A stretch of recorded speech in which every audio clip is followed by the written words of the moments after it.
Kita mulai dengan baca basmalah bersama-sama. Bismillahirrahmanirrahim. Gimana kabarnya? Sehat? Alhamdulillah sehat, Pak. Ya, dijaga. Ini musim dingin. Mungkin di rumah aja kuliahnya ya. Ya, Pak. Ini aman. Saya agak capek ini habis RKT di Bandungan, baru saya pulang, baru baca masuk rumah. Ini agak ngantuk dikit ya, nggak apa-apa ya.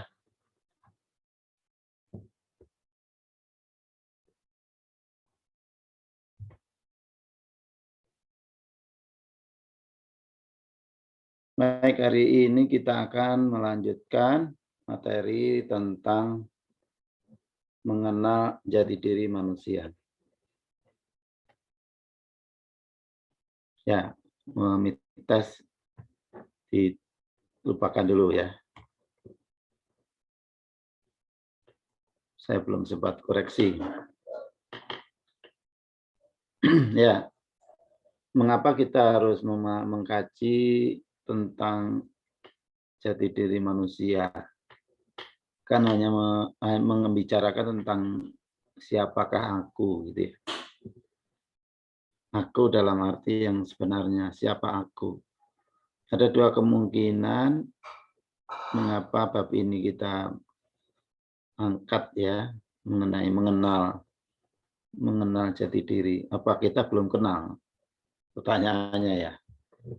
Apa kita belum kenal tentang siapakah aku yang sebenarnya? Belum kenal atau kita lupa atau ada ada proses di mana kita kemudian kehilangan ingatan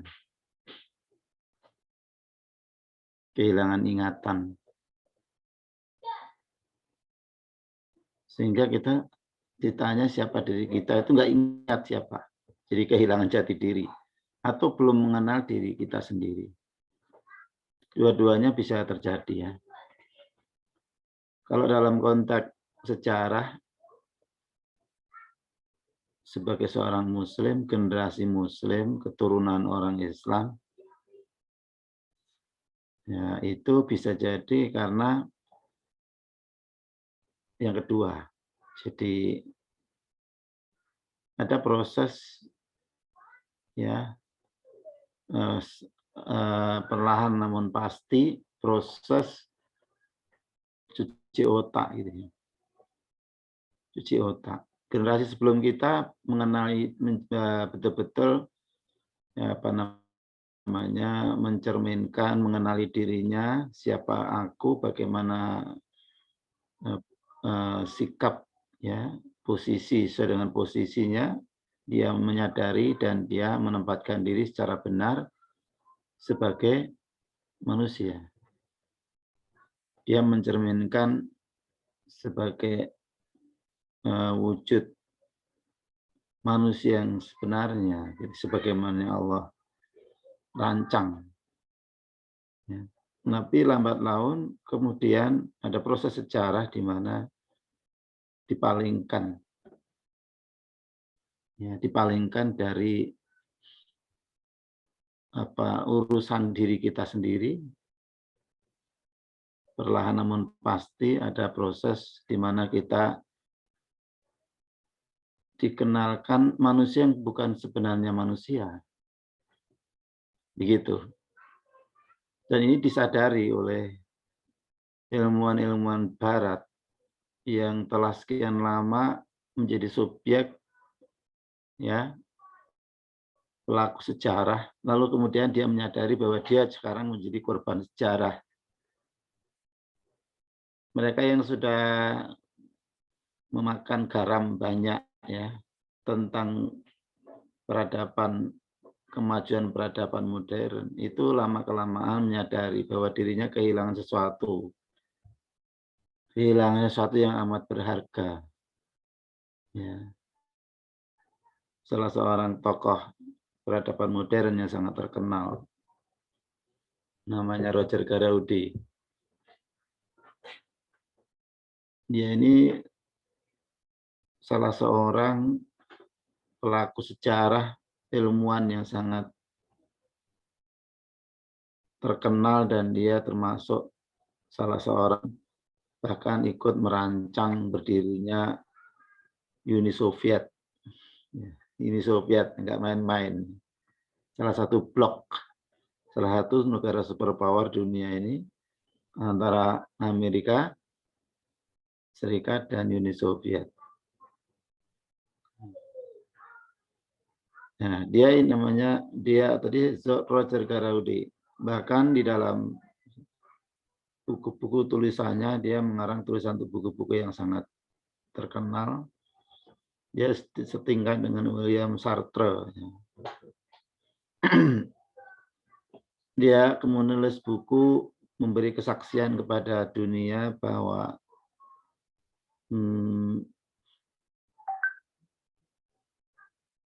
yang dalam judulnya itu kalau diterjemahkan itu mencari agama di abad 21. Mencari agama di abad 21.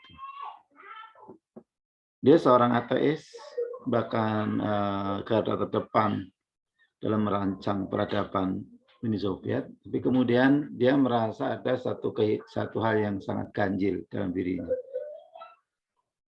Maka pada saat dia berada di level elit ilmuwan Uni Soviet, kemudian dia mendadak hilang dari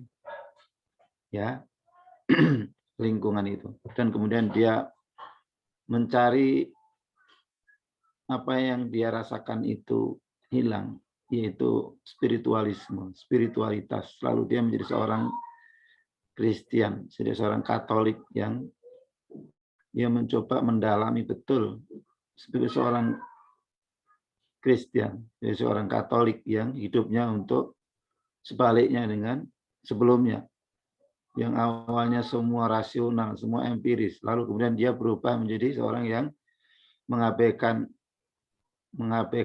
kesenangan, mengabaikan materi, lalu dia hidup sebagai seorang spiritualis yang sangat mendalam.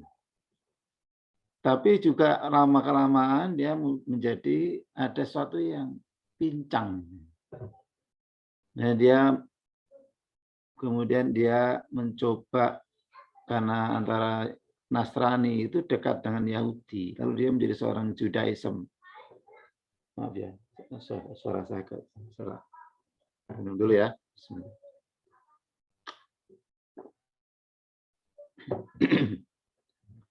Seorang Judaism, Yahudi, dan karena dia orang yang memang sudah dikenal sebelumnya, orang yang sangat hebat, maka para atlet Yahudi merekrutnya sebagai salah seorang bagian dari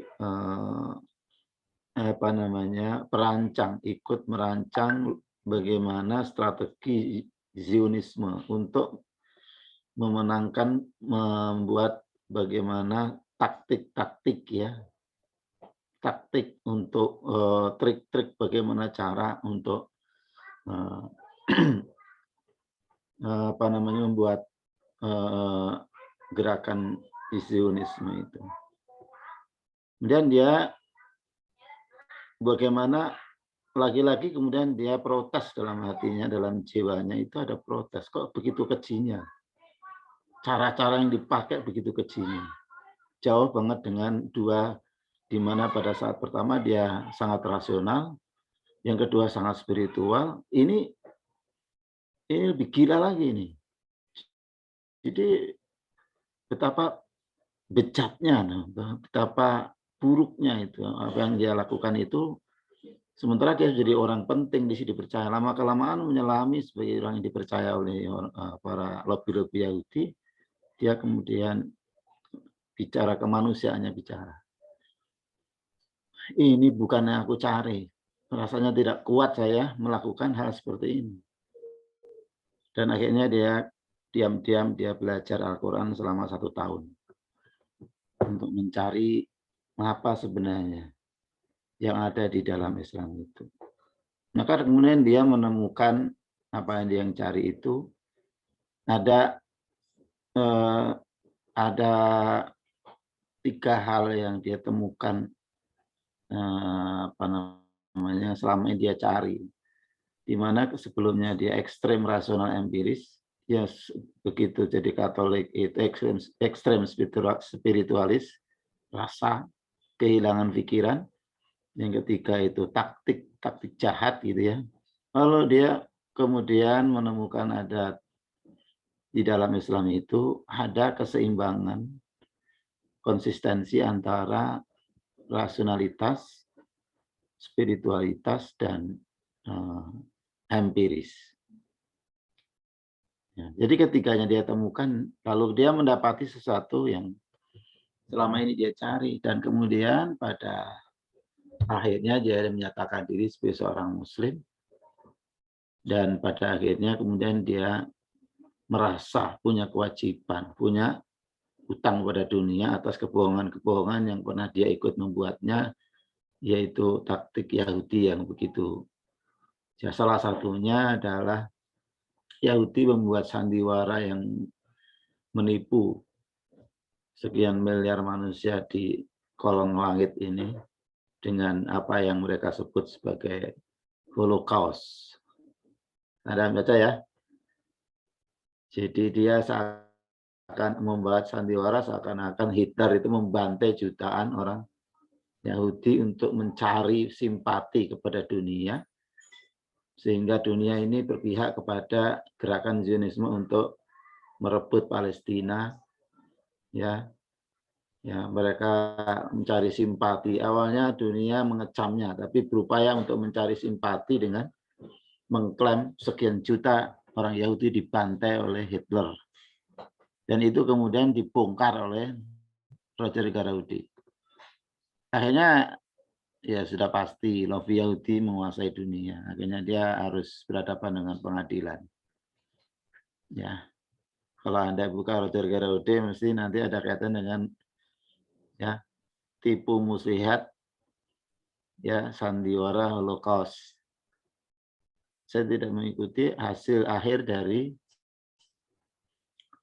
peradilan tentang diperkarakan dia membuka rahasia perusahaan Yahudi, rahasia kejahatan Yahudi, lalu kemudian dia diajukan ke pengadilan dan berkali-kali dia harus pengadilan ya. Nah, saya tidak tahu hasilnya. Mungkin Anda bisa cari bagaimana hasilnya ya. Di browsing pasti ketemu tokoh Roger Garaudi. Nah, ini sejarahnya seorang Roger Garaudi, kemudian dia menyatakan ada suatu kalimat yang sangat penting sebagai testimoni bahwa peradaban modern telah menyeret manusia kepada kesesatan ya, kepada kehancuran manusia secara hakiki. Dia katakan ilmu pengetahuan modern memang telah mampu menghasilkan teknologi yang paling maju dalam sejarah manusia. Tetapi pada saat yang sama telah menyeret manusia kepada jurang kehancuran yang paling dalam, yang paling dahsyat kehancuran terjadi, bencana kemanusiaan, yang bencana kemanusiaan itu jika dibandingkan dengan seluruh nuklir diledakkan di muka bumi ini tidak sepadan, lebih dahsyat bencana ya yang dialami manusia, yaitu manusia dibawa ke alam diseret kepada alam kebinatangan. Manusia itu berteknologi maju, berotak cerdas, tapi tak berhati nurani. Itu dampak kerusakannya lebih besar daripada bom nuklir. Jadi manusia cerdas, manusia yang menguasai teknologi, tapi tak berhati nurani. Itulah jurang paling dalam. Bencana yang dari manusia, kata dia. yang mereka sebut manusia telah menjadi dibawa ke alam ras non manusiawi. Kata-katanya sangat. Di manusia telah menjadi diseret pada kualitas ras manusia yang non manusiawi. Jadi ras manusia yang non manusiawi. Jadi kehilangan nilai kemanusiaannya hakiki. Lalu dia melihat manusia tahu bahannya sebagai binatang. Binatang daya destruktifnya tidak begitu besar. Misalnya membunuh sesama binatang tapi hanya sebatas untuk memenuhi perutnya kenyang. Begitu kenyang maka dia berhenti membunuh binatang lain. Itu binatang. Tapi manusia yang cerdas, yang berteknologi, dia membunuh manusia bukan untuk dimakan, tapi untuk memenuhi nafsunya yang tidak ada kenyangnya. Maka satu orang bisa membunuh jutaan manusia dengan teknologi yang dia miliki. Misalnya dengan senjata biologis dan lain-lain. Ya, ini jadi kata kuncinya di situ adalah manusia ras manusia non manusiawi. Jadi itu yang dikatakan. Bahkan ada beberapa testimoni yang lain bahwa kegagalan teknologi. Ada lagi namanya Robert Cook. Dia seorang peneliti yang mendapatkan hadiah Nobel dari hasil penelitiannya itu. Ya, dia meneliti tentang riset yang dilakukan oleh ilmuwan modern. Dia mengambil kesimpulan bahwa riset tentang materi, tentang benda-benda, tentang alam materi, ya, yang dilakukan oleh para ilmuwan modern telah berhasil mencapai puncak kejayaannya. Maka dia telah sampai pada 999 levelnya.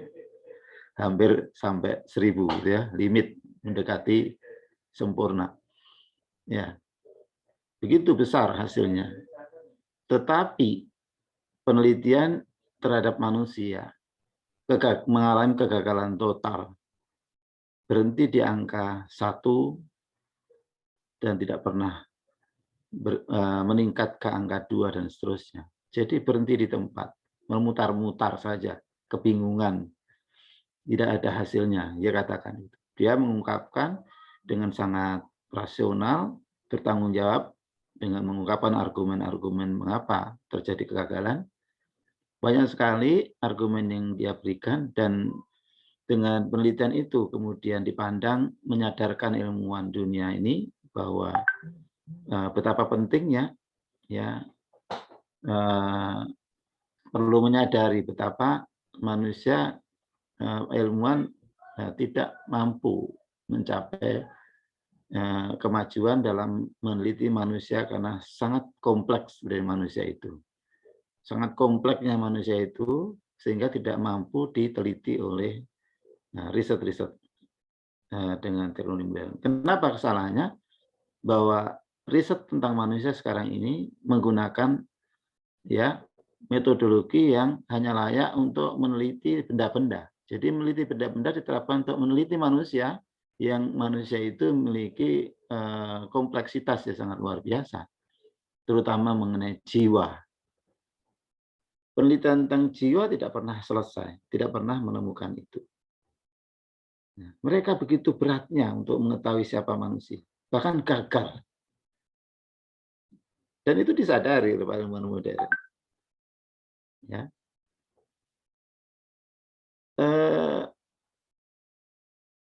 Sebenarnya bagi orang Islam, ya, untuk mengenal manusia itu persoalannya sudah selesai. Ya. Persoalan yang sudah selesai, persoalan yang gampang itu bagi manusia. Bagi mereka, karena memang tidak punya metodologi, ya, metodologi untuk meneliti manusia. Karena yang mengetahui tentang manusia itu hanyalah yang menciptakan manusia. Bagi orang Islam itu sudah 14 abad yang lalu sudah selesai ketika Nabi Muhammad diutus untuk membimbing manusia dan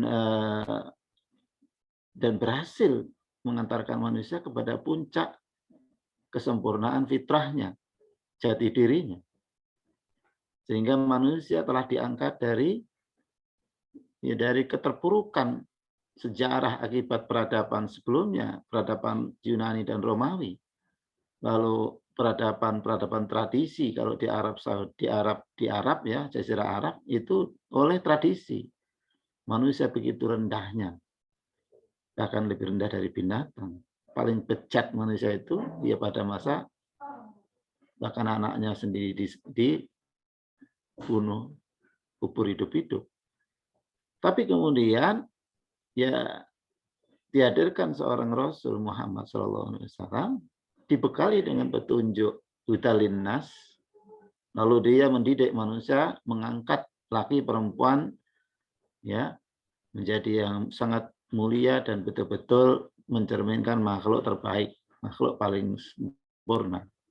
Martabatnya, moralnya, intelektualnya, sosialnya telah diwujudkan. Dan itu menggunakan informasi atau pengetahuan tentang manusia yang pasti kebenarannya yang datang dari pencipta manusia. Iqra' bismi rabbikal ladzi khalaq. Ya. Tapi kemudian dunia kembali mengabaikan ya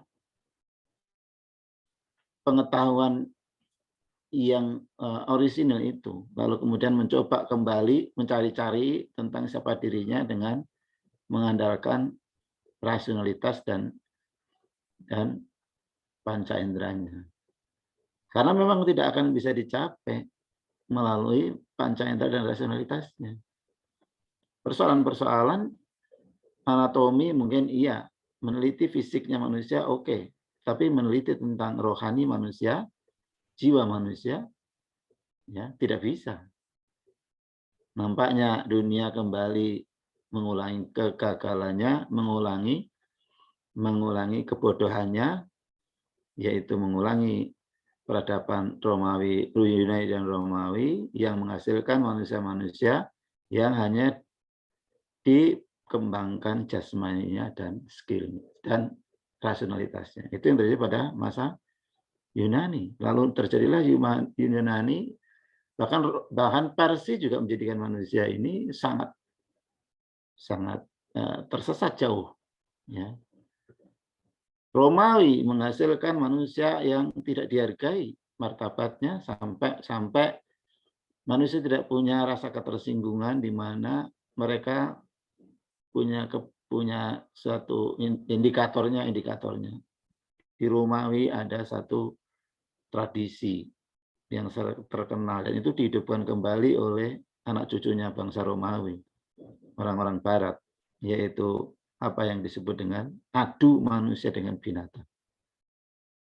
Apa tuh? Ya? Apa? Manusia diadu dengan binatang, buas, lalu kemudian mereka bertepuk tangan, bersorak-sorai. Tidak ada ketersinggungan lagi tentang martabat manusia yang diadu dengan binatang, dicapek-capek harimau. Mereka malah tertawa-tawa dan mereka tidak ada yang merasa tersinggung. Sebuah tontonan yang menarik dan favorit mereka. Begitu rendahnya perasaan manusia sehingga manusia itu ya disamakan dengan binatang. Dan yang kedua manusia ya di Romawi manusia itu sama dengan binatang. Kalau Anda lihat sisa-sisa jejak peradaban Romawi itu manusia itu ya ada pemuja syahwat, ya peradaban pornografi, peradaban porno animasi, itu hal yang identik dengan itu. Anda lihat patung-patung Romawi itu semua patung-patung telanjang. Itu mencerminkan moralitas pada waktu itu, ya, dan seterusnya. Jadi ini yang menjadi latar belakang. Jadi itulah proses ya manusia dibawa ke alam pikiran yang jauh dari nilai-nilai kemanusiaan. Ada semacam proses sejarah yang mengantarkan generasi manusia termasuk generasi muslim itu masuk di dalam sebuah mesin pembentukan manusia, yaitu pendidikan, yang sadar atau tidak itu ya dibawa ke alam pemikiran Romawi Yunani kuno. Ya, saya ingin jelaskan nantinya. Nah, ini persoalan yang mendasar dan itu proses itu adalah arus utamanya di kampus dan Anda sekarang ada di arus utama pembentukan pemimpin manusia. Tanpa disadari Anda berada dalam kisaran ya pembunuhan karakter manusia. Nah, di sini perlunya kita mengkaji bersama. Mencoba mencari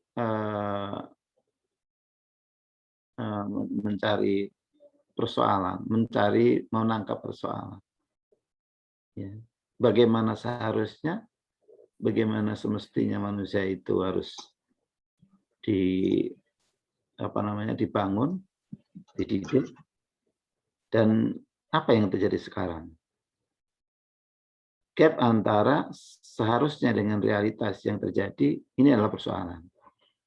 Antara idealita dengan realita, antara teori dan praktek, antara desain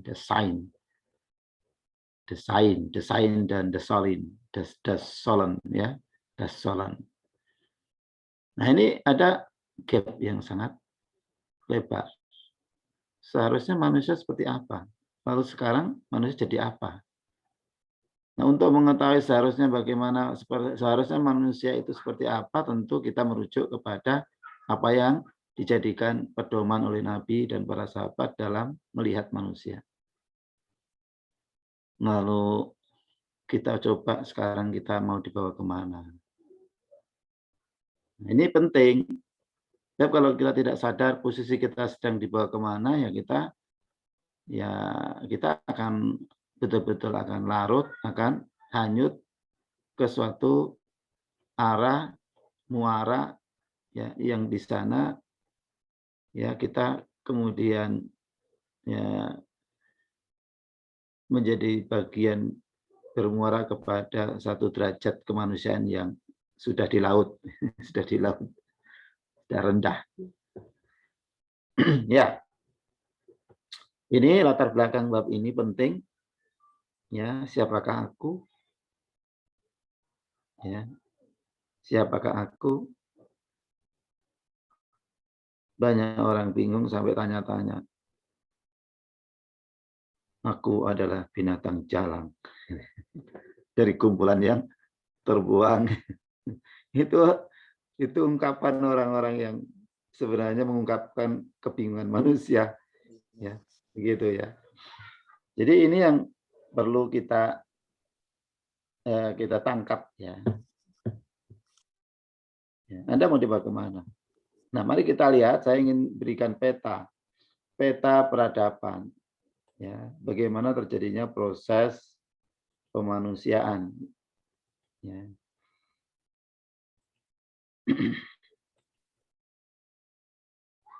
Sedikit kita melihat 3 peradaban terakhir yang masing-masing ini menandai adanya perbedaan ya di dalam memperlakukan manusia.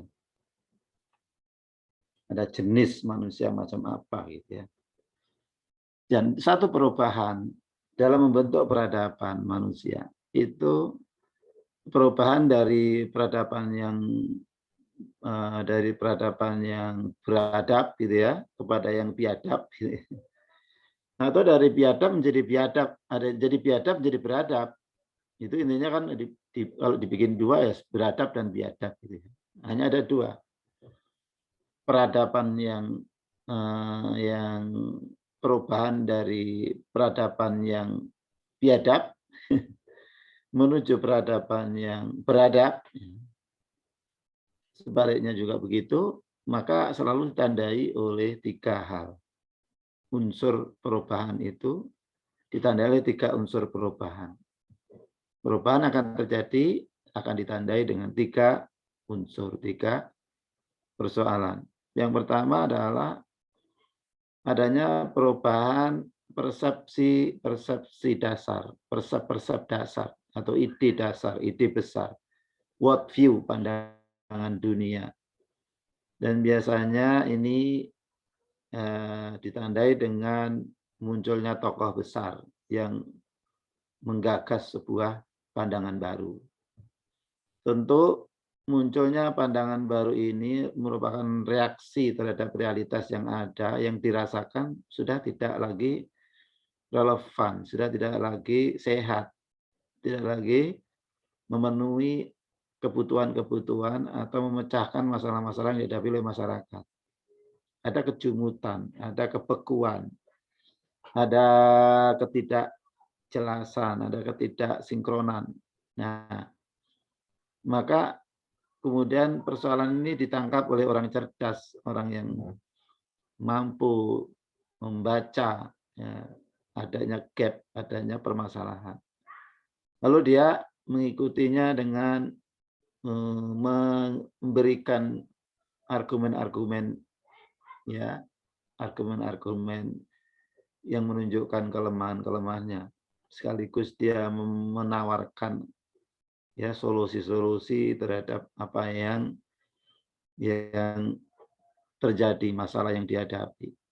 Nah, ini ya, saya tidak melihat secara detail apa yang melatar belakangi munculnya seorang Plato dan Aristoteles.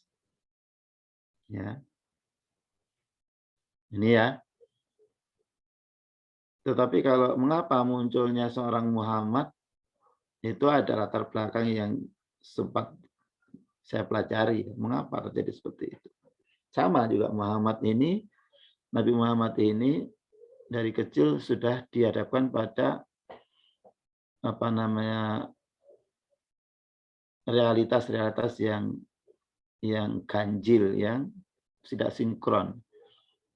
Namun pada saat yang sama dia dibimbing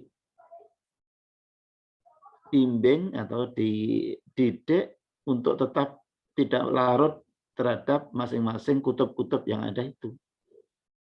Dia selalu berada di tempat yang adil, tempat yang tepat. Sekaligus dia partisipan terhadap proses yang ada. Dia mengikuti, mengalami kehidupan. Ya, betul-betul dia mengalami kehidupan, tetapi dia diberi kekuatan untuk tidak larut kepada kutub-kutub yang saling bertentangan itu. Ya. Sampai bahkan dia umur 25 tahun sehingga mereka bisa bersikap ya arif terhadap berbagai hal yang berbagai faksi, berbagai kutub yang sering terjadi konflik dan terjadi benturan itu. Sehingga menjadi dia menempatkan diri, punya kemampuan berada di posisi perekat, posisi perantara atau komunikator atau menjadi mediator dari semua yang ada, yang saling susah untuk menjadi bersinergi. Nah, Plato ini nampaknya juga begitu. Mungkin perkiraan saya, Plato melihat masyarakatnya ya jumud, beku. Ya, lalu yang masyarakat itu masyarakat yang sifatnya spiritualistik yang akut. Spiritualisme yang kemudian mengabaikan realitas-realitas kehidupan nyata. Mereka mengejar kemenangan spiritualitas dengan mengabaikan kemenangan realistis, kemenangan di dalam kehidupan nyata. Dia ingin mengejar kemenangan apa namanya, kesolehan batin tapi mengabaikan kesolehan sosial gitu ya, intinya gitu ya. Dalam setting masyarakat Yunani waktu itu. Dan kemudian dia punya murid yang namanya Aristoteles, ya, yang nantinya akan saya jelaskan bagaimana pemikiran mereka. Nanti kemudian yang kedua adanya volunteer, martir-martir terhadap pemimpin tokoh besar tadi, berikut pemikiran besarnya. Dia rela menjalani dan menjalankan ya ide besar tadi untuk diaplikasikan dalam kehidupan nyata, dalam kehidupan masyarakat. Mereka ini yang kemudian kalau di Romawi, Yunani itu ada nama-nama besar, filosof-filosof besar seperti Thales, Anaximenes, ya Socrates, Anaximander, kemudian banyak ya tokoh-tokoh yang lain, tidak termasuk Kundes ya. Ya, Des. Ini Kundes kan Semarang. Ya, lalu yang ketiga, unsur ketiga yang menandai sebuah transformasi, perubahan besar menjadi sebuah peradaban besar, itu adalah sistem transformasi. Ada tempat di mana banyak orang mendapatkan sosialisasi pemikiran tokoh besar itu, lalu proses-proses internalisasi ke dalam pribadi yang melahirkan sebuah karakter masyarakat. Dan akhirnya menjadi satu masyarakat yang memiliki karakter yang sama, yang mengimplementasikan, yang merealisasikan apa yang divisikan, yang diajarkan oleh tokoh besar tadi, Plato dan Aristoteles. Ini kalau Romawi Yunani kuno, Yunani Romawi kuno ya. Ini tiga unsur ini. Kalau di dalam peradaban Islam nanti ada volunteer, para sahabat Nabi, tabiin, ulama-ulama ya. Kalau tanpa mereka tidak jadi peradaban besar. Hanya menjadi pemikiran lokal gitu ya. Nah, memang jadi syarat. Ya. Dan mereka ini juga tidak akan bisa membangun peradaban kalau tidak ada pusat transformasi, inkubator besar di mana banyak orang melakukan proses-proses internalisasi nilai-nilai itu menjadi sebuah kepribadian jati diri. Ya. Kalau peradaban Islam ya membangun jati diri peradaban manusia itu dipusatkan, mengambil pusat di masjid sebagai tempat transformator. Dari masjidlah bangkit, dari masjid semuanya dibangun, ya semua aspek kehidupan dibangun dari masjid. Kalau di peradaban Yunani dari kampus, pusat peradabannya itu berkembang di didorong, dimotori dari dunia kampus. Nah, namun demikian pada akhirnya sama ya, mengalami keruntuhan juga seperti Yunani Romawi kuno juga mengalami keruntuhan di mana nilai-nilai tadi juga akhirnya menjadi usang atau nilai-nilai tadi tidak diimplementasikan sebagaimana mestinya, lalu kemudian mereka meninggalkan nilai-nilai yang diajarkan yang ide besar tadi ya, dan akhirnya mereka kemudian berujung kepada kerapuhan, baik dari kerapuhan sosial, kerapuhan intelektual, kerapuhan politik, dan akhirnya lawan-lawan politik siap menggantikan dengan cepat ya, dengan karena memang mereka sebenarnya sudah lama untuk berusaha melawan kembali musuh peradaban yang pernah menggilas nenek moyang mereka.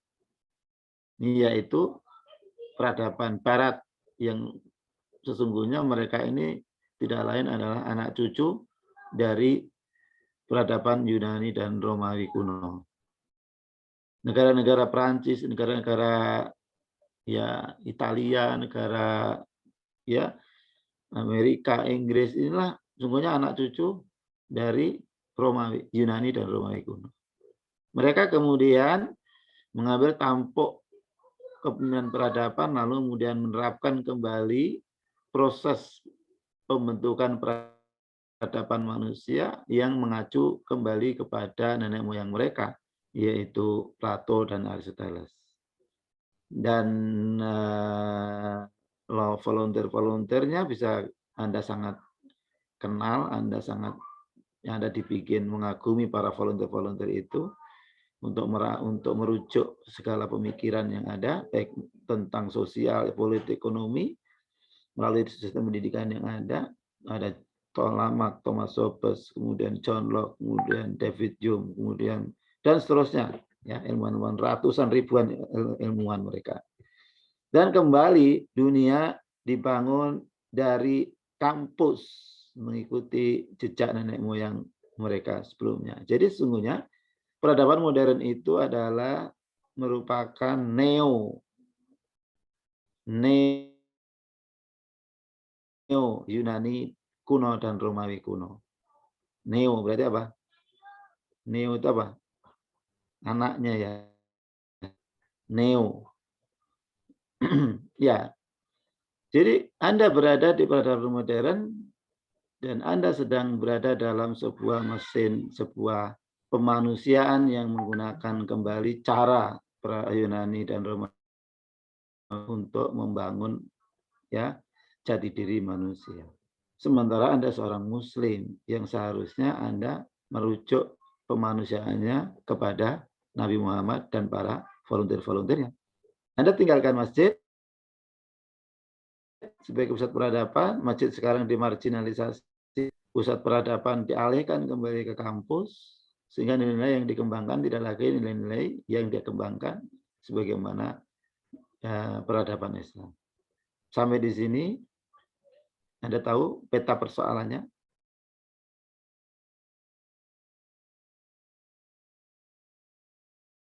Ya kan?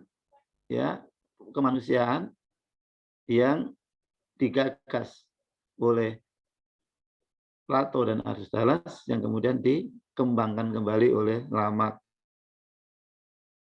dan seterusnya. Ya, di situ ada betul-betul ya sangat sangat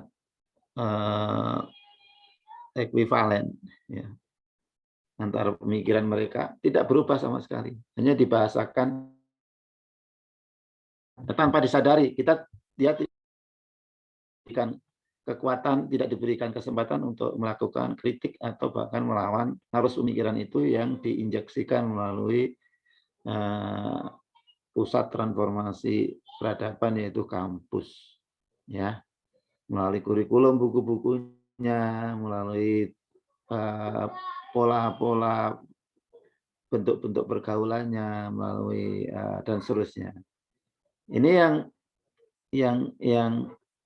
yang harus dipahami oleh Anda. Anda berada dalam suatu hegemoni pemikiran, hegemoni peradaban. Bagaimana kita bersikap terhadap situasi seperti itu? Sedikit banyak saya ingin kenalkan manusia-manusia itu yang sudah diprediksi oleh Al-Quran. Kalau gagal mempertahankan nilai-nilai kemanusiaan yang telah dibangun oleh Rasulullah dan para sahabatnya, maka manusia akan jatuh kembali kepada peradaban kebinatangan sebagaimana peradaban sebelum Islam. Ya. Inilah yang disinggung oleh Roger Garaudy itu, manusia yang tak berhati nurani, cerdas tapi tapi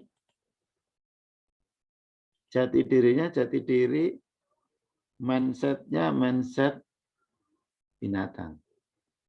Oke. Ya. Fisiknya bisa jadi sekarang ini ya. Ini hanya digambarkan Al-Qur'an.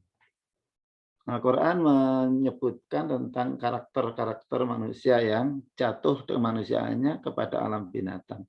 Sebagian mereka jatuh ke alam kebinatangan, kebabian. Kebabian ya. Kebabian. Al-Quran menyebut khinzir. Ya.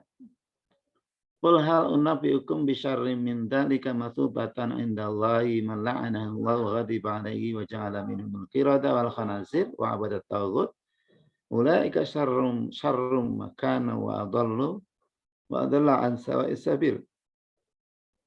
makana wa adalla an sawa'is sabil. Jadi mari kita perhatikan. Jadi bagaimana apa namanya pandangan hidup kebabian ini? Bagaimana pandangan hidup manusia-manusia yang kemudian telah jatuh kemanusiaannya lalu mereka bermentalkan kebabian. Bagi babi, ideologi babi adalah makan. Semakin banyak makan, semakin bahagia, gitu ya. Kebahagiaan adalah makan sebanyak-banyaknya, seenak-enaknya, tak peduli halal atau haram. Ini filosofinya babi ya. Nah, hidupnya babi. Halal atau haram, tak peduli, yang penting bisa puas. Ya, hedonisme bahasa kita sekarang namanya pola hidup hedonisme.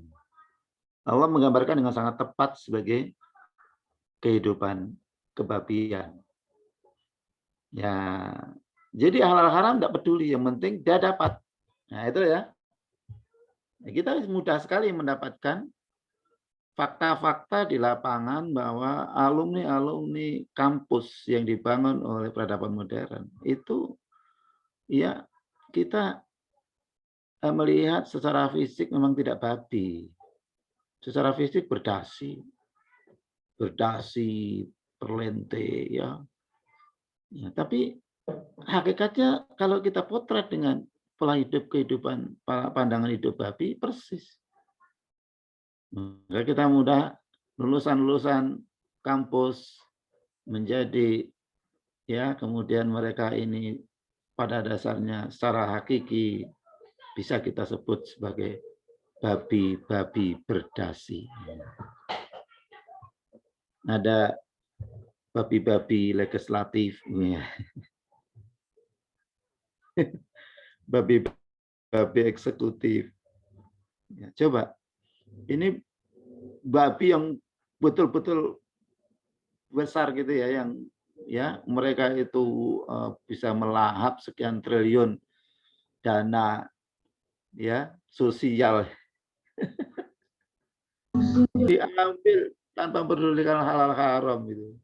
Jadi kalau itu bila partai, ada partai babi terbesar, partai permental babi ya.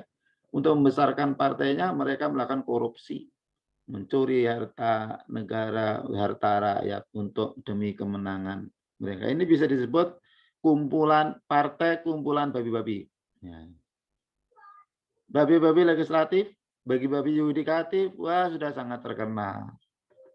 Ya, ada apa namanya mafia kasus, ada semuanya.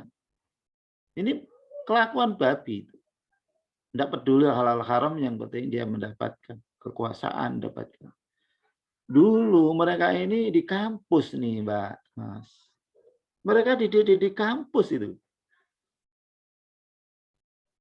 Ya. Kesempurnaan babinya ketika dia ada di legislatif. Nih, awas ini warning ini. Ya. Nauzubillah min dzalik.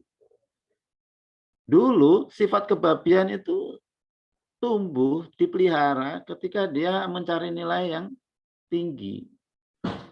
Kemampuannya terbatas, tapi pikirannya pengennya IPK-nya kumlot. Akhirnya apa yang dilakukan? Dia menanam bibit kebabian dengan menyontek. Itu bibit kebabian tuh. Lama-lama dipelihara. Nanti kemudian ketika bekerja dia nyogok. Makin sempurna, makin berkembang sifat kebabian itu. Subur. Nanti kemudian dia bekerja, dia nggak cukup dengan gajinya karena dia harus utang-utang, pengen hidup hedonis, toh akhirnya korupsi, akhirnya segala cara dilakukan. Sempurnalah sudah pertumbuhan kebabian itu. Ya.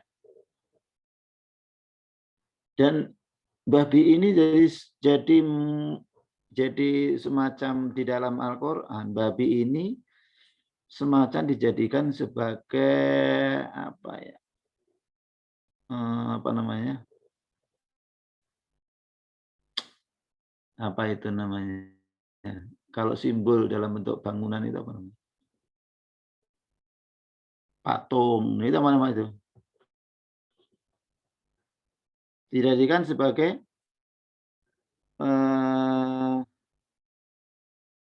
kalau ada ini ya, kalau di pinggir-pinggir jalan itu ada pernah ya ada di pinggir jalan ada mobil ringsek terus jadikan patung di tempat yang di situ bahaya gitu. Apa namanya itu? Al-Quran menjadikan apa namanya? Babi ini sebagai suatu peringatan. Ya. Jadi peringatan bahaya sehingga diharamkan. Gitu. Suatu yang diharamkan itu adalah simbol dari suatu hal yang awas, jangan dekat-dekat. Karena di balik itu ada pesan yang sangat mendalam. Di balik seekor babi ada sifat-sifat yang sangat berbahaya bagi kehidupan. Apa? Menghalalkan segala cara. Ya. Yang kedua, babi itu menyimpan ada satu cara hidup yang sangat buruk, yaitu bagaimana babi itu punya pola seksual yang sangat buruk, di mana babi ini ya satu-satunya binatang yang tidak punya rasa cemburu dengan lawan, dengan pesaingnya.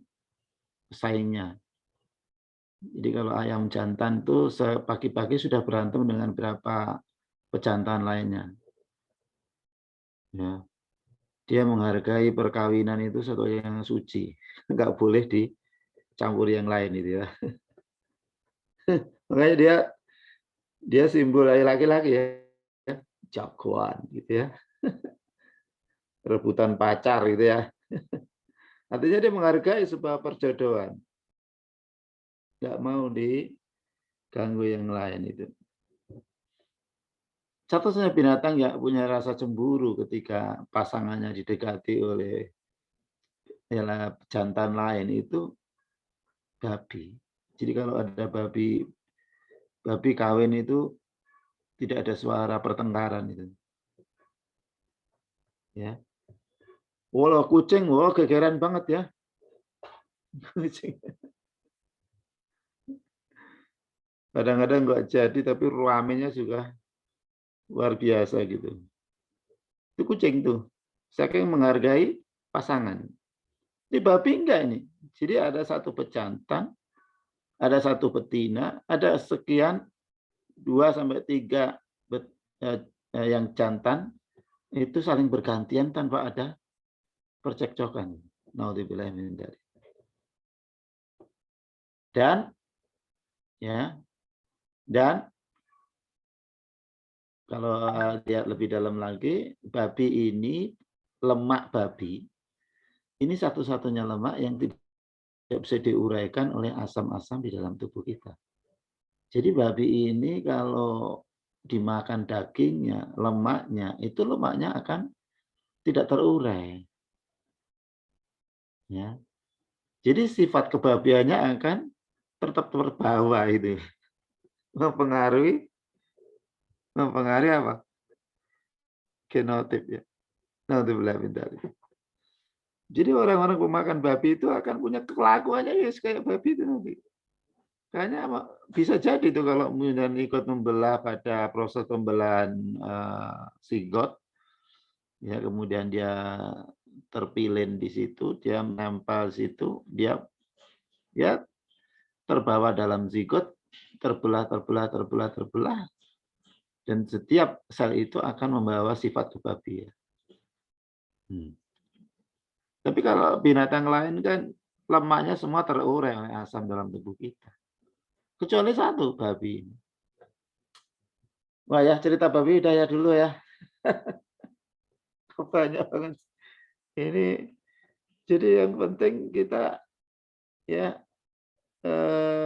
hati-hati ini. Jadi banyak manusia sekarang ini telah peradaban modern telah melahirkan manusia-manusia yang bermental kebabian. Jadi sangat dominan itu sekarang. Apa dikatakan Roger Garaudy betul sekali. Otak cerdas tapi mentalnya menghalalkan segala cara. Pendidikan tinggi tidak menjamin dia jujur. Malah yang korupsi-korupsi besar ya, makin tinggi pendidikannya, korupsi makin besar. Artinya ini yang mengerikan ya. Ini harus waspada. Jangan sampai ada sifat kebabian tumbuh berkembang dalam jati diri Anda sebagai mahasiswa. Susah nanti ngobatinya. Ya. Oke, yang kedua, Al-Quran menyebut, ini ya. Tadi.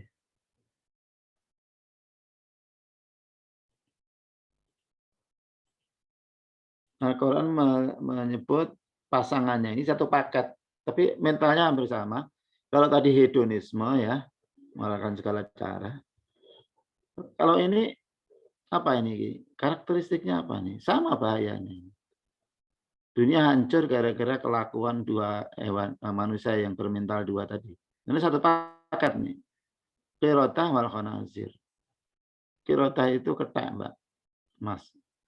Ketek, tahu nggak? Monyet. Masuk belum kenal.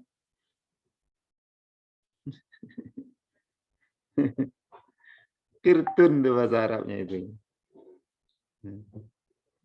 Kirtun ya. Bahasa Inggrisnya mone ya. Mone itu ya hampir mirip dengan mongke. Ya, apa? Ya sukanya mone ini. Ini ngumpul-ngumpulan duit ini. Kalau ini kan, kalau tadi dihabisin semua, makan semua gitu kan. Kalau ini enggak. Ini semua diambil, semua pengen dikuasai, tapi enggak dimakan, ditumpuk-tumpuk. Coba aja kalau Anda ya, kalau Anda ini ya, kalau Anda ketemu ini ya, nenek moyangmu, nenek moyang. Kata Darwin nenek moyang manusia. Ya, kamu kasih pisang lah. Anda punya pisang 6 lah gitu ya. Kamu lempar ke kera satu ini. Dia ambil, makan. Tapi segera lempar satunya lagi. Maka yang dia melepas tangannya, lalu dia menangkap satunya lagi, dipegang dua-duanya. Jangan kasih waktu lagi, lempar lagi. Dia pasti akan taruh di mana ya, disimpan di ekornya, digulung sama ekornya itu. Lalu lempar lagi kaki kanan, kaki kiri, semua memegang pisang. Lempar lagi, ini yang di tangan taruh di ketiak. Kempet. Dua-duanya. Udah berapa itu tadi? Lempar lagi, yang di mulut itu ditelan itu. Telan tapi nggak dimakan itu. Taruh di kantong mulutnya itu. Nah itulah kera. Jadi kera itu di sini dia punya filosofi ya, bagaimana hidup ini mengumpulkan harta sebanyak-banyaknya untuk 7 keturunan gitu. Bagaimana 7 keturunan ditambah lagi, ya pokoknya dia ingin mengumpulkan. Nah itu yang kemudian sekarang disebut kapitalisme. Pengennya menguasai modal semuanya, tak peduli orang-orang yang lain itu tidak punya usaha, tidak punya kekayaan, yang penting seluruh jagat ini jadi emperan, diemperi semua. Dijadikan emper. Itulah gambaran. Emper tahu nggak? Tahu nggak emper? Jawa ini diemperi. Apa tahu nggak? Ya?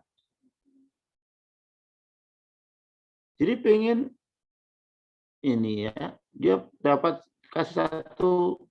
Nah, itulah yang kemudian dimotori oleh Yahudi. Al-Quran menyebut orang Yahudi itu adalah orang-orang yang melupakan semuanya demi untuk mengumpul-ngumpulkan harta dunia.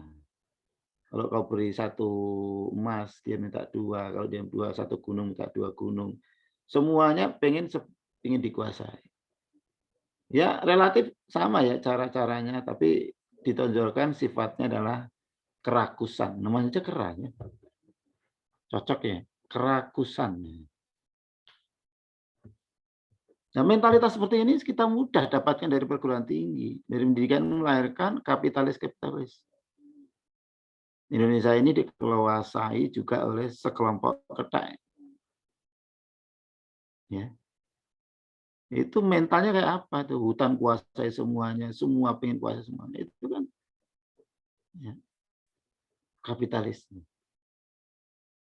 Kampus tuh menghasilkan kapitalis-kapitalis. Jadi kemudian ada oligarki, kekuasaan oligarki. Semua pengen dikuasai oleh sekelompok. Ini ya, ini Al-Quran menyebutnya. Yang ketiga, jenis binatang yang ketiga adalah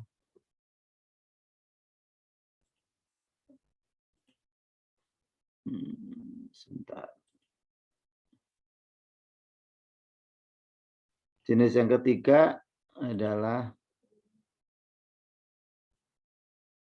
nih, Al-Quran menyebut walau syi'na la rafa'na biha walakinnahu akhlada ilal ardi wattaba'a hawahu famathaluhu kamathalil kalbi in tahmil alaihi yalhath aw tatrukhu yalhath aw tatrukhu yalhath dzalika mathalul qaumil ladzina kadzdzabu bi ayatina faqasusil qasasa la'allahum yatafakkarun.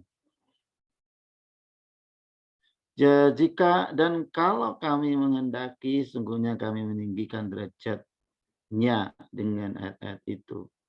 Ayat Al-Quran. Tetapi ya, dia cenderung kepada dunia dan menurutkan hawa nafsunya yang rendah. Walakinna akhlada ilal ard, dia menjatuhkan dirinya ke tanah atau mau diangkat malah dia pilih-pilih menjatuhkan diri ke tanah. Maka mereka ini seperti anjing, jika kau halau maka akan menjulurkan lidahnya, dan jika kau diamkan juga tetap menjulurkan lidahnya. Melet-melet. Ya, itu tanda pelecehan. Itu kan melecehkan gitu kan?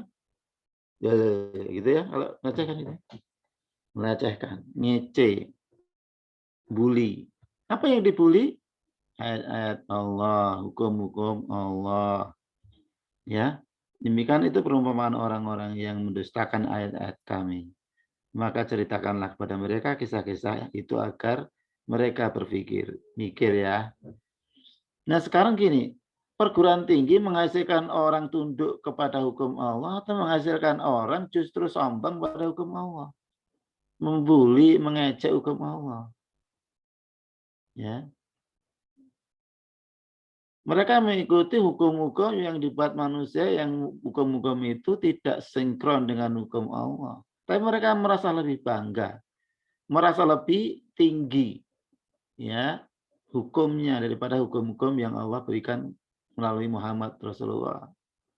Hukum qisas dipandang, itu nggak cocok orang Indonesia. Itu tidak lebih baik. Itu hukum yang kejam, hukum yang keras, yang tidak manusiawi. Itu ucapan itu menunjukkan otaknya itu otak anjing. Jadi di Indonesia ini kampus melahirkan fakultas-fakultas keanjingan. Sorry, agak kasar nih. Tapi saya lebih baik begini daripada anak nggak mudeng. Kalau nggak ditonjok itu kadang-kadang nggak nyadar kok. Karena kalau Anda tahu nanti kalau udah pernah ke kampus belum? Sudah pernah ke kampus? Pernah, Pak. Pernah. Nah ya. Kamu tahu itu di depan direktorat Depan direktorat tuh loh, kalau mau masuk dari itu gerbang yang belakang ya, itu kan ada gedung yang pilarnya tinggi-tinggi ya. Tinggi-tinggi banget tuh. Kayak gedung MK itu ya. Sombong banget.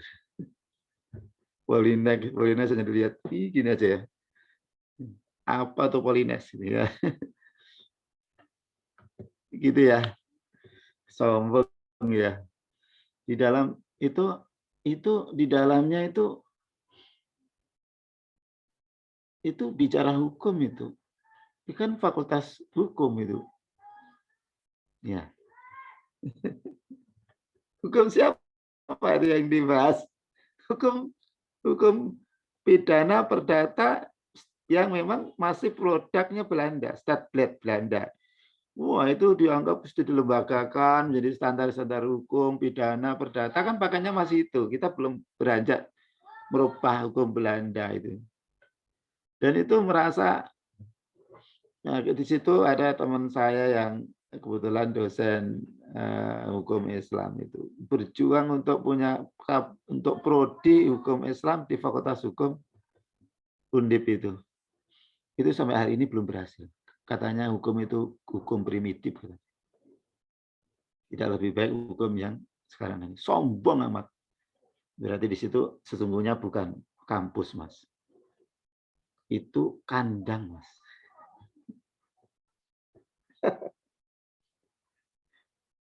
Kandang apa?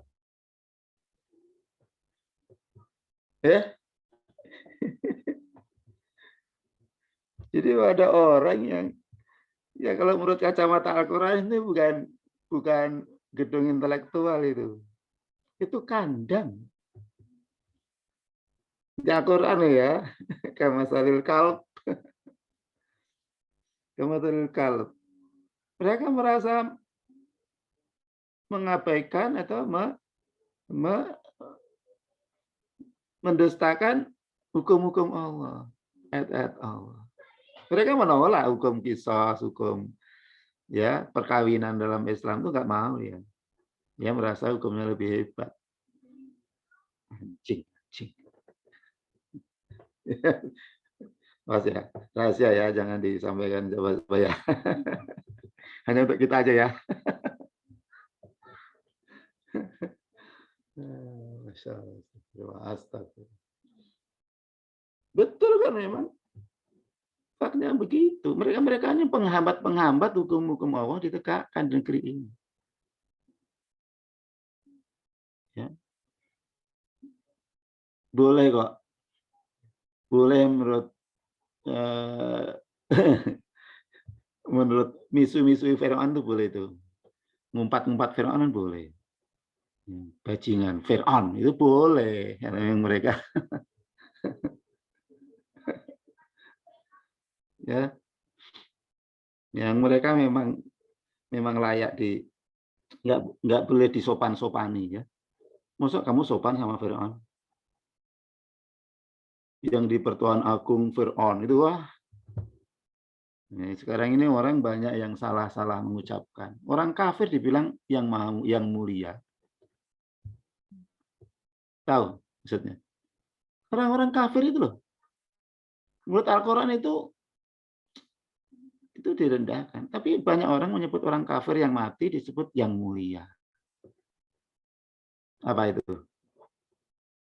Almarhum. Almarhum itu lebih tinggi dari Sallallahu Alaihi Wasallam. Itu masih doa itu. Sallallahu Alaihi Wasallam itu masih doa. Mudah-mudahan Allah memberikan kesejahteraan baginya Nabi kita Muhammad Sallallahu Alaihi Wasallam, Nabi kita. Tapi kalau almarhum itu sudah pasten itu, bentuknya pasten, makrifat sudah melekat, sudah menunjuk sesuatu yang jelas. Itu dalam bahasa Arab namanya makrifat. Ciri-cirinya ada kata al di depan. Almarhum, orang yang telah betul-betul pasti dimuliakan. Padahal kafir. Makanya seorang muslim yang meninggal aja belum layak disebut almarhum. Sahabat aja sebutannya apa sahabat? Ya, sahabat. Radhiyallahu anhu. Mudah-mudahan Allah meridhoinya. Masih doa loh. Ini ada istilah yang betul-betul fatal ini. Sholatnya nggak genah ya, agamanya nggak genah, nggak ikut ngurus agama Allah. Sebutannya apa? Almarhum. Istilahnya sang yang dimuliakan. Gitu, Pak. Makanya saya nggak pernah nyebut almarhum ya. Nyebutnya Allah yarham. Nah, itu masih mudah-mudahan Allah yarhamhu, mudah-mudahan Allah merahmatinya. Itu masih. Apalagi kemudian sampai ada yang mengatakan ditambah almarhum sudah fatal, disebut lagi kita antarkan ke tempat peristirahatan yang terakhir. Istirahat. Banyak durhaka kepada orang Rasul juga istirahat. Dikubur dia nggak istirahat, Mas. Dia dikebuki malaikat. Nggak sempat istirahat ya. Enak saja ngomong mendahului takdirnya Allah. Dari mana kamu tahu dia itu istirahat yang terakhir? Enggak, penderitaan awal yang abadi. Orang-orang kafir itu, orang durhaka kepada orang Rasulnya itu masuk kubur, itu disiksa menurut keyakinan kita. Jadi kalau ada orang bilang, kita antarkan ke peristirahatan yang terakhir. Wah, kewanen. Ya. Ada juga kadang-kadang gunakan almarhum toh. Ya ini pemahaman ya. Jadi wah ini belok ini. Oke. Anjing ya tadi ya. Ini. Ini orang-orang yang melecehkan, yang merendahkan hukum Allah, membunuh malah apa bahkan sampai membuli kiai, menghina kiai, membunuh kiai, itu lebih dari anjing gitu. Ini hukumnya sudah ditolak, tambah ulamanya dibunuh. Wah, itu apa itu? Raja anjing. Raja anjing. Belanda. Itu menurut Al-Quran ya. Ini saya hanya memakai kacamata Al-Quran kok. Ya, begitu. Ya. Kemudian yang selanjutnya Al-Quran Al-Quran menyamakan, menganalogkan dengan apa ini? Apa ini? Manusia-manusia kekambingan.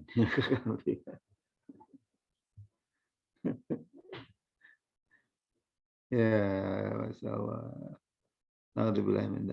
Apa sih ini? Kok diikut-ikutkan nih anjing? Apa namanya? Kambing? Apa sih filosofinya kambing? Apa ideologinya kambing? Apa ukuran kebahagiaan kambing?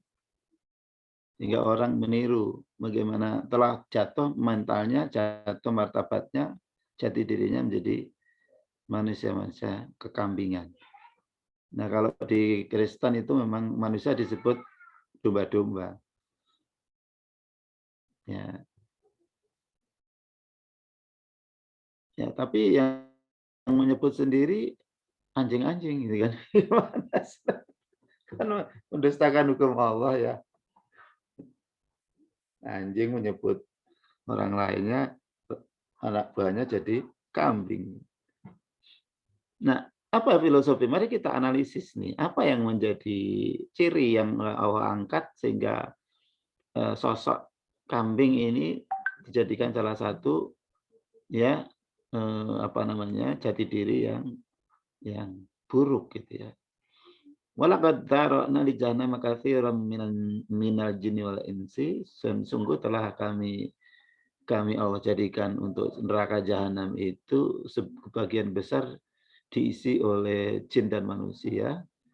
Siapa mereka itu yang masuk neraka jahanam? Lahum qulubul la yafqahuna biha. Dia punya hati tapi dia enggak pakai untuk memahami, merasakan, enggak punya perasaan, nggak punya hatinya itu nggak, hatinya tumpul hatinya itu. Walahum ayunun, dia punya mata, la yubsiruna biha, dia tidak mau memperhatikan ayat-ayat Allah. Walahum adhanun, dia punya telinga, la yasma'una biha, tapi dia tidak mau mendengar nasihat-nasihat kebenaran dengan telinga itu. Ulaika kal an'am, mereka itu seperti binatang ternak, balhum adhal, bahkan lebih rendah dari itu, ulaika, mereka itu humul ghafilun, orang-orang yang lalai. Nah, saya ambil kambing karena yang paling terkenal itu kan kambing. Ya, binatang ternak itu lebih banyak menunjuk ke kambing. Nah, dan kalau kita lihat semua rasul-rasul yang diutus Allah itu semuanya sebelum melaksanakan tugas risalahnya itu, mereka ini latihannya itu menggembala kambing. Tapi Rasulullah pernah mengatakan tidak ada seorang rasul pun yang tidak menggembala kambing. Jadi sebelum menggembala manusia itu menggembala kambing dulu gitu. Jadi di dalam diri manusia itu berarti ada sifat super kekambingan gitu ya. Super kekambingan. Nah, buktinya pemanasannya, warming up-nya itu membela kambing. Ya, ternyata siapa yang pernah menggembala kambing? Ya, siapa yang pernah menggembala kambing? Sharing gitu loh, sharing pengalaman gitu loh. Hah? Yang cowok-cowok gitu loh. Rindang pernah menggembala kambing nggak, Dang? Hah? Enggak ya? Cah desa berarti kayak. Mirza? Tidak pernah, Pak. Nggak pernah ya. Kamim? Tidak pernah, Pak. Nggak pernah. Dimas enggak? Enggak, Dimas. Enggak, Pak. Enggak ya. Jadi kamu sedang menggembalanya kupu-kupu tanda petik.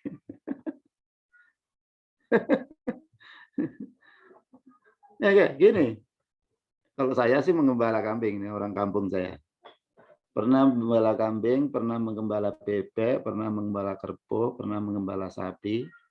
Ya. Kemudian itu pernah alami saya.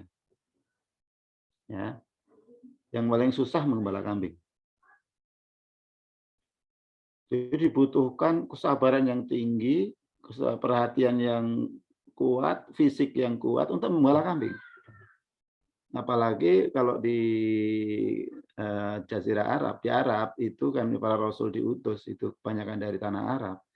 Itu kambing tidak satu dua, Mas. Ratusan. Ratusan tuh.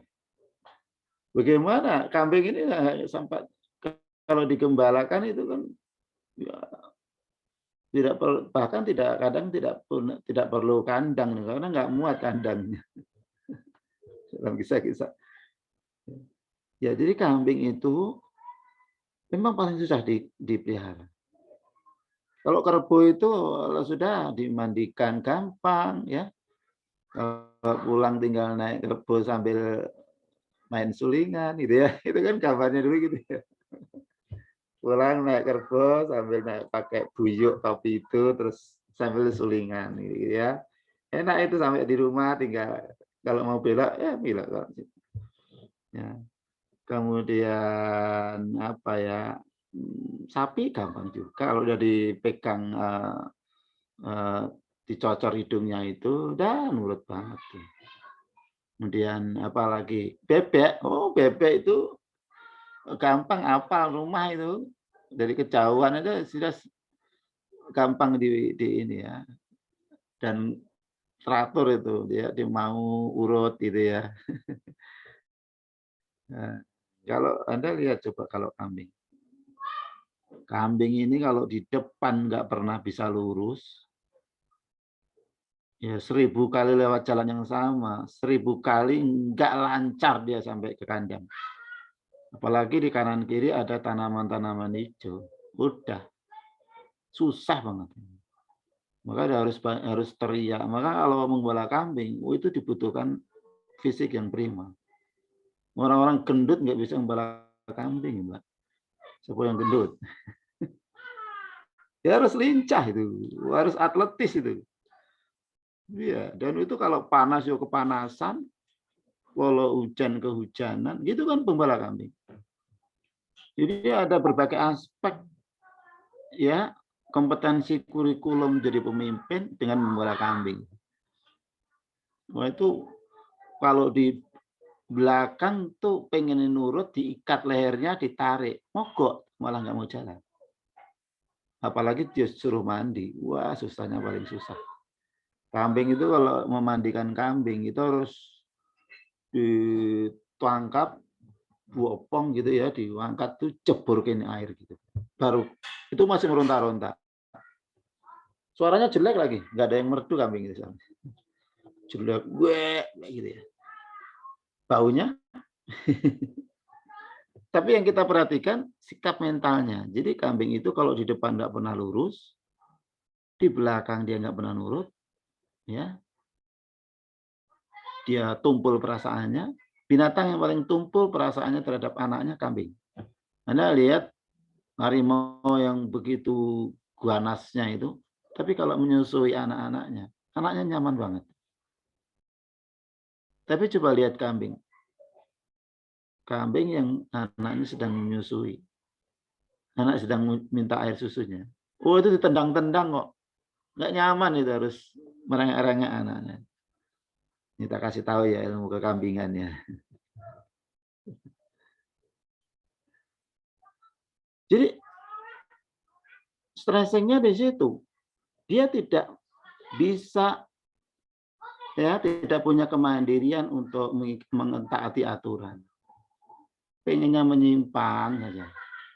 Susah dikendalikan. Maunya hanya dipukul. Tumpul banget. Di belakang nggak nurut, di depan nggak mau lurus. Dan ini persis dalam kehidupan manusia ini ternyata Allah memberikan sifat-sifat negatif yang menjadi ujian bagi pemimpin adalah potensi kekambingan. Ya, makanya saya nggak mau ujian tertutup ya, ujian close book ya, nggak. Saya ujian open book. Jangankan apa namanya online, offline saja. Kalau ujian mahasiswa ditunggui, sudah ada aturan ditulis di pintu, ditunggui oleh pengawas dosen. Itu juga masih berupaya untuk mbek kanan, mbek kiri. Kalau nggak bisa nyontek, lihat temannya. Itu sifat kekambingannya kuat sekali itu. Makanya Nabi Ibrahim itu simulasinya itu ya. Kemudian ketika dia diuji oleh Allah agar tetap lurus mentaati perintah Allah sebagai seorang rasul, ujiannya apa? Ujiannya duniawi. Jadi seorang rasul pengen punya anak, sekian lama nggak punya anak, diberi anak yang tampan, yang menyenangkan, di usia-usia yang paling membanggakan, diuji oleh Allah. Sembelih itu anakmu. Diuji. Ibrahim taat apa enggak? Nah, dia noleh kanan kiri enggak? Dia lihat Allah atau lihat Ismail? Kalau lihat Ismail, kasihan Ismail, berarti dia embek kanan. Ya, tapi dia lurus, tetap ikhlas, lihat Allah, taat pada apapun perintah Allah, sekalipun sesuatu yang menurut akal pikiran manusia umumnya itu tidak logis, karena perintah Allah, ya yakin, dia lakukan, walaupun digoda-goda oleh iblis tentang berbagai caranya, tetap dia lurus melihat Allah, taat kepada Allah, nggak toleh kanan toleh kiri. Dan ketika dia berhasil pada finishnya tetap taat kepada Allah, maka Allah kemudian berikan simbolisasi berupa Ibrahim telah berhasil menyembelih kekambingan dalam dirinya. Simbolisasinya ya, domba besar. Yang disembelih Ibrahim adalah domba besar. Itu sebuah pesan moral sebuah simbolisasi bahwa Ibrahim telah mengalahkan sifat-sifat kekambingannya dan telah disembelih oleh Ibrahim sehingga dia ya tetap berada pada ketaatan kepada Allah. Hati-hati ya, bentuk-bentuk kekambingan itu sekarang itu munculnya macam-macam loh Mas. Ya, bisa jadi HP-mu adalah kambingmu. Ya, sehingga membuat kamu ya harus kau sembelih itu biar Anda tetap lurus kepada Allah. Kambingmu berupa pacarmu. Kambingmu berupa mobilmu. Kambingmu berupa apa yang membuat kami itu terlena untuk taat pada Allah. Bisa jadi kambingmu adalah game online. Bisa jadi kambingmu adalah rokok. Nah, kalau dulu dimunculkan Ismail sebagai simbol kambing. Tapi sekarang ya Ismailmu itu bisa berupa macam-macam. Yang tetap kamu harus lihat Allah untuk tunduk kepadanya, sembelihlah. Sebelum menyembelih Ismail itu sesungguhnya dalam Ismail ada ujian ya, ada ujian kekambingan. Makanya sunahnya kalau menyembelih hewan kurban itu sembelih sendiri biar kamu sambil mengucap bismillah Allahu akbar, aku sembelih ya sifat-sifat kekambingan dalam diriku yang membuat aku enggan dan berbelok dari ketundukan kepada Allah. Ya, indah sekali ya. Kekambingan itu. Ya. Ya, saya kira tadi simbolisasi Al-Qur'an yang menggambarkan sekarang ini dunia tidak menghasilkan manusia, tapi dunia menghancurkan, menjatuhkan derajat manusia dari kemanusiaan yang sebagaimana Allah kehendaki sebagai ahsani taqwim. Sekarang ini peradaban modern justru menjatuhkan manusia asfala safili kepada derajat paling rendah, bahkan lebih dari binatang, yaitu macam-macam simbolisasi binatang tadi oleh Allah jelaskan di dalam Al-Qur'an ya. Kalau kita lihat potret itu maka kita harus waspada. Ya. Banyak monumen-monumen peringatan, monumen-monumen tugu-tugu peringatan agar kita tidak jatuh ke dalam sifat-sifat kekambingan, keanjingan, kebabian. Ada lagi sebenarnya tadi. Yang sekarang ini juga hebat sekali yang membuat manusia itu terpelanting dari ketaatan apa? Ada, lupa tadi. Sifat kekudaan. Ini ya. Ini sifat kekudaan. Waduh, enggak kelihatan. Sifat kekudaan. Rasulullah pernah menggambarkan kuda itu bagi nafsu itu bagian kuda liar. Ini kuda liar kan enggak ada talinya tuh. Kuda itu kan sama dengan power. Sampai-sampai mewakili power dijadikan satuan kuda, satuan tenaga kuda, horsepower. Nah, ya. Nah, apa sungguhnya? Ini tanpa kuda ini adalah kuda liar, sehingga siapapun yang menaikinya pasti akan terpelanting karena tidak bisa mengendalikannya. Maka kuda harus diikat. Tapi ini kuda liar nih. Nafsumu itu bagian kuda liarmu. Nafsu apa sebenarnya yang paling kuat itu? Nafsu syahwat. Jadi orang banyak terpelanting jatuh kemanusiaannya menjadi binatang gara-gara tidak mampu mengendalikan syahwatnya. Dunia modern identik dengan dunia syahwat. Dunia pornografi. Sekarang kalau dalam Romawi itu Yunani Romawi itu pornografi, porno aksi. Sekarang tambah satu lagi. Porno animasi. Ya.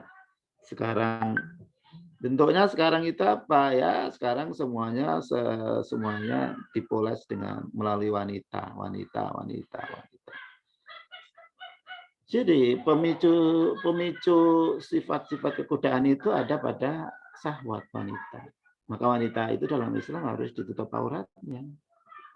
Ia tidak menjadi pemicu menjadi reaktor nuklirnya laki-laki itu.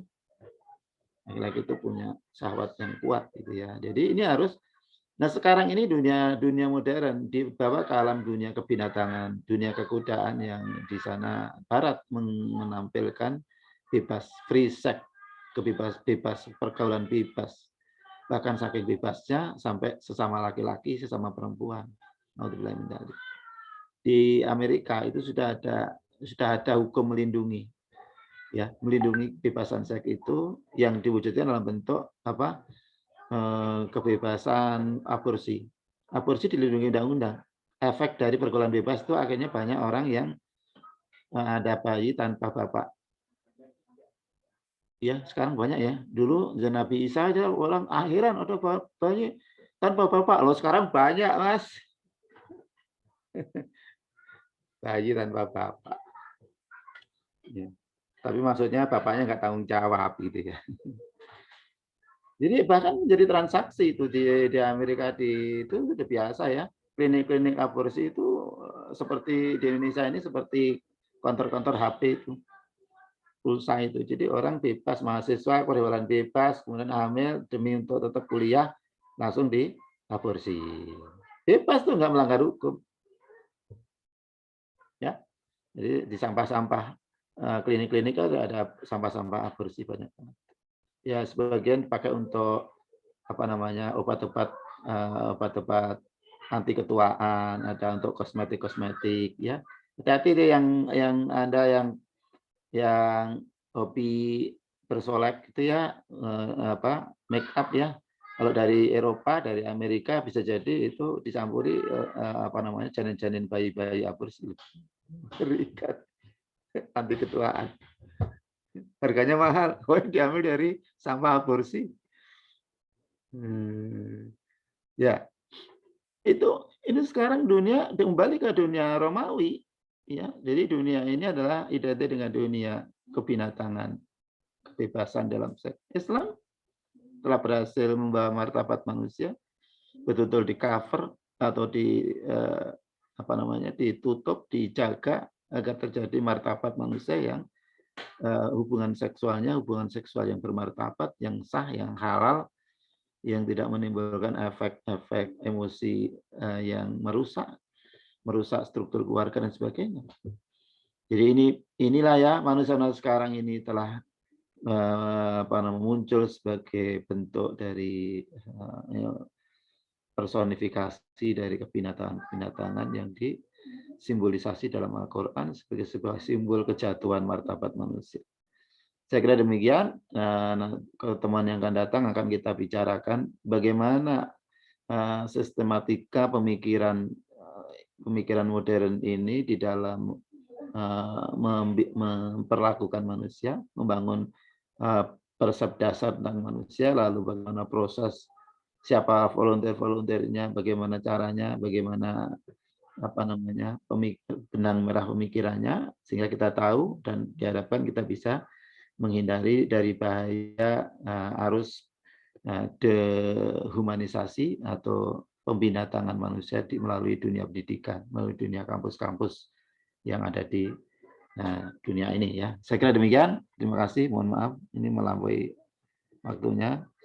Mari kita tutup perkuliahan kita dengan doa kafaratul majelis. Bismillahirrahmanirrahim. Subhanakallahumma wa bihamdika asyhadu an la ilaha illa anta astaghfiruka wa atubu ilaik. Assalamualaikum warahmatullahi wabarakatuh.